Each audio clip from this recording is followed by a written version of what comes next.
امریکی صدر ٹرمپ کی وائٹ ہاؤس میں امریکی تیل کمپنیز کے عہدیداروں سے ملاقات، روس اور چین کو وینزویلا کا تیل خریدنے کی آفر کر دی۔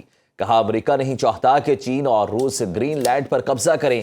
ایران میں مظاہرین کے خلاف طاقت کے استعمال پر ایران کو کارروائی کی دھمکی دے ڈالی۔ ڈونلڈ ٹرمپ کا ایک بار پھر پاک بھارت جنگ میں 8 طیاروں کی تباہی کا ذکر اور وزیر اعظم شہباز شریف کو بھی یاد کرنا نہ بھولے۔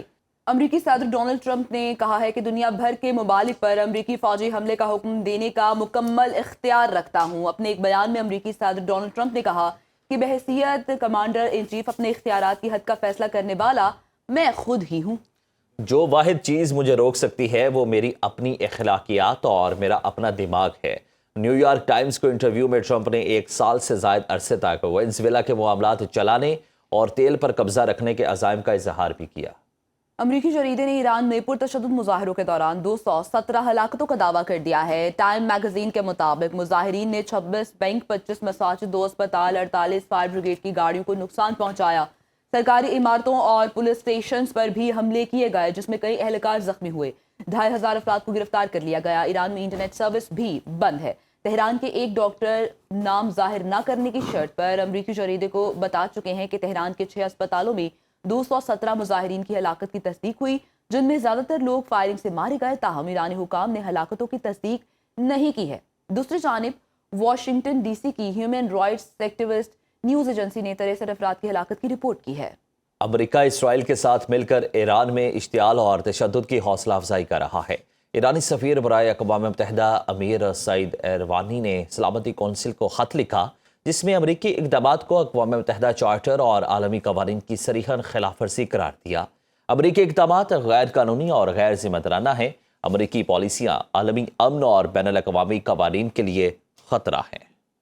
ایران میں کشیدہ صورتحال کے بعد پاکستانی سفارت خان نے سہولت کے لیے کرائسس مینجمنٹ یونٹ قائم کر دیا ہے۔ تہران میں پاکستانی سفیر مدثر ٹیپو نے کہا ہے کہ پاکستانی شہریوں کی معاونت کے لیے 24 گھنٹے رابطہ کیا جا سکتا ہے۔